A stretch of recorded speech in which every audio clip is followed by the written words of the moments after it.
Anno 1800 the board game versus the PC game coming up.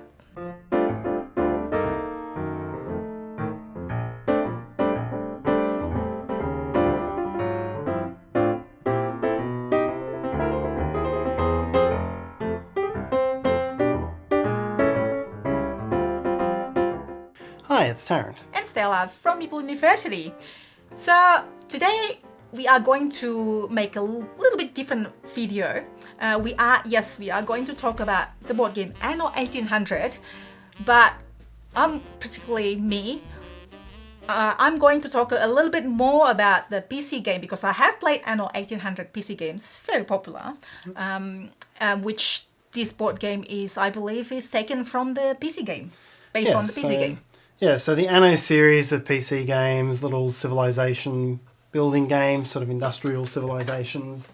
I believe the Anno 1800 is the 7th in that series, so it's a long-standing series through various different eras. Anno 1800 came out a couple of years ago, so it's set around that early industrial revolution. So going time. backwards sort of thing, rather than, there's like... They had a couple of deep future ones, and they had a couple of, I think there are some Renaissance era ones.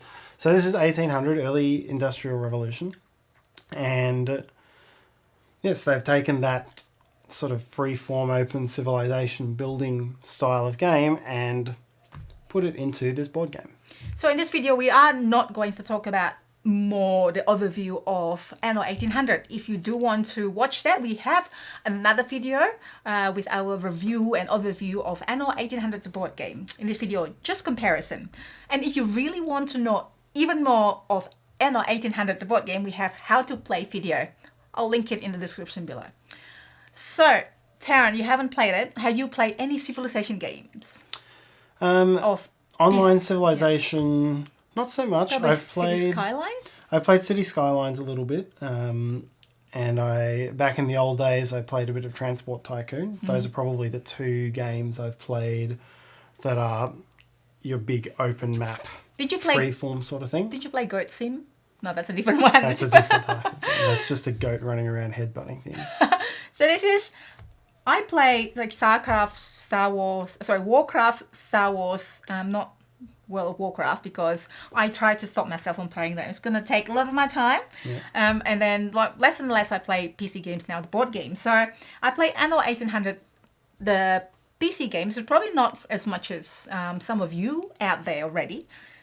And I want to share what I think. So, Anno 1800 Civilization game, for those who has played Civilization game, you can probably expect the similar thing of building your civilization, from building your people, the market, the police station, all the facilities around it, and then you want to start advancing on the industry. Does it feel like the board game? I think it captures a good feeling, although the PC game is so much more complex, but you don't expect that to happen in the board game. I think this actually simplifies everything. This card on the board game, this is the, what do you call this? The population card. This is basically the population that you need to satisfy the need of in the PC game. So, you would build a particular industry so that your population grows. So this is a bit like that, I feel. Like your population, soap and coal, or in the PC games, you would advance. In order to advance from farmer to more advanced workers, you need to satisfy, make them happy, and then you can upgrade, and then they can grow. Yep. So obviously it's slightly different. You can't probably capture everything in the board game. Yeah. That's it. But that is sort of, it's one of the key things you're trying to do in the PC game, right? Is keep your population happy. Yes.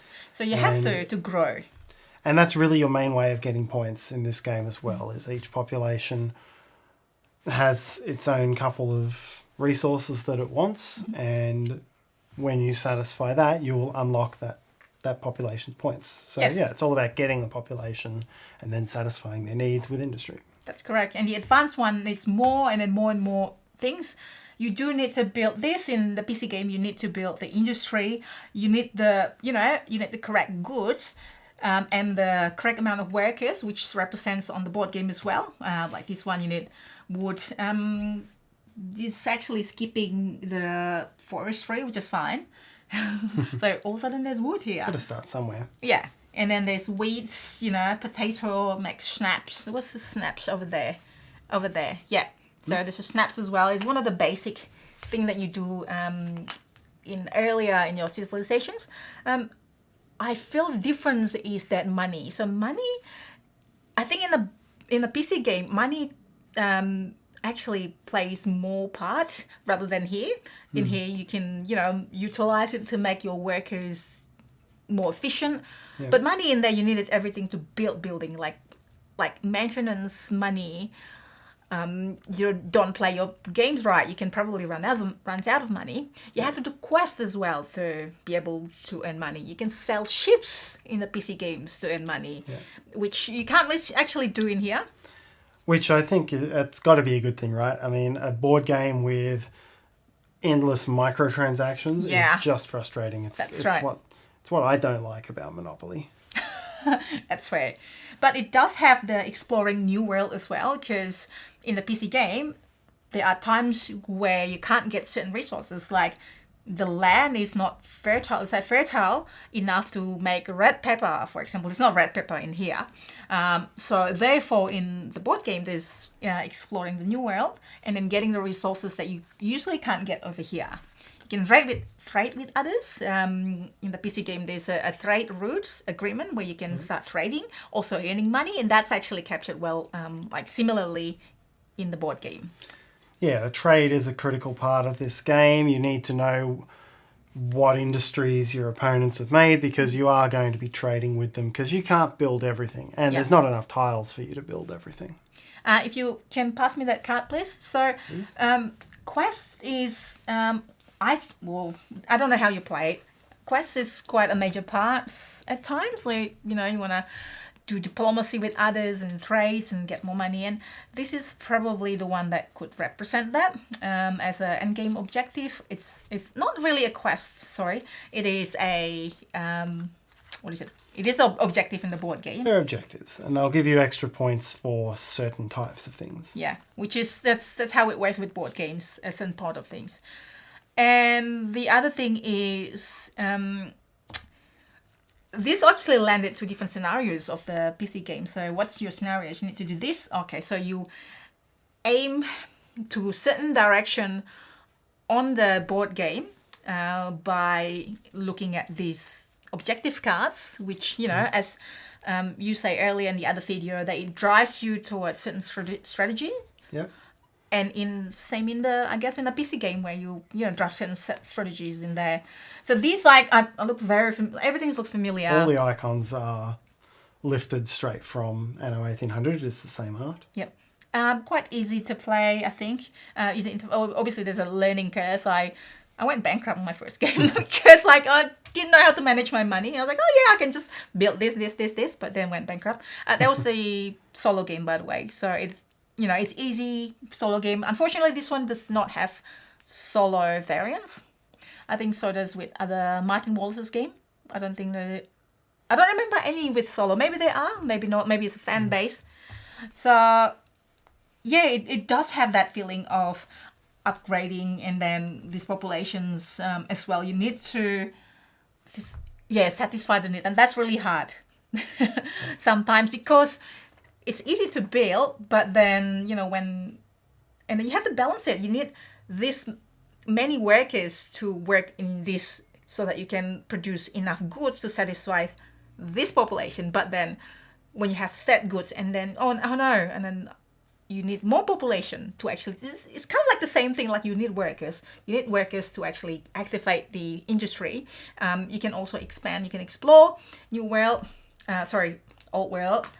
And is it called Old World here? Yes, Old World. And to expand, to build more industries from... So do you think it captures that... do you think the board game captures that free-form world-building vibe? It does, because it's similar. You started with certain industries, not in the PC game, but...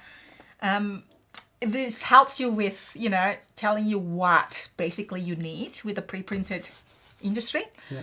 But apart from that, it does capture with, it's more freeform where, well, actually it's kind of like it's more, it's similar. It's kind of like freeform, but kind of directed. It's this one as well, right? You want to get the basic ones first and then direct it to the more advanced one. And then if you don't have it, you trade it with other players as well. So it does capture it in that way.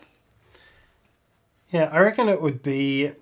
I reckon the first time you play, you can sort of go really freeform with it and just do stuff and see what scores points. Oh, yeah. I reckon once you know the game really well, it is largely a race to score the objectives because most of the other points will score in a pretty similar way. Yes, It's a race to like take all the cards out of this deck because that's where points yeah. are.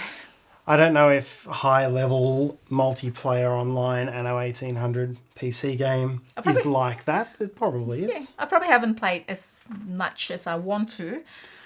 Because, I mean, what's fun about those online games is that it's a good way to sink 7 hours of a lazy day. Yes, that's the thing. Like, this will take probably like 2 hours to play, while the... So it'll be a 2 to 3 hour game. Yeah. And I don't know, I guess the free-falling depends on the objective as well of the PC game you play scenario, or you play sandbox.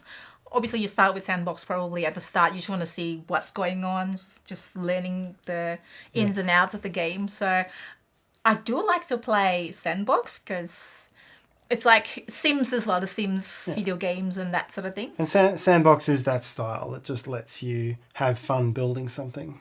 It's why we used to get given blocks and Lego when we were young, because we all like building things. Any like certain objectives. So does it capture? I think it does capture pretty well. Obviously, as Tarrant said, you cannot possibly capture every single one because PC game is quite complex. To have something that's that open, it would have to be a Seventh Continent style of exploration. But then you don't have this industrial Seventh Continent. You don't have that kind of like the feeling of getting this, building your industry and then workers is tight, and that maybe not as tight as this one, but it is represented quite well in terms of this is quite hard to get the right amount of workers. It's like sometimes the industry and the PC games are, there's insufficient amounts of workers. Like, again. You'll never go bankrupt here though, because there's always an action that lets you reset. That's true. Bring all your workers back. And ultimately that's, I guess you won't get into that permanent bind, but you might end up resetting so much more often than your opponents that it leads to defeat. So that's basically what I think. So I would love to hear as well what you think. If you play the PC games, I assume you play more than me. Please write in the comment sections below. I'm still playing that right now. Not very good at it. I don't think it's very again. It is. I have that satisfying feeling of building civilizations. Eventually, maybe you can go to war or try to do a treaty with other players.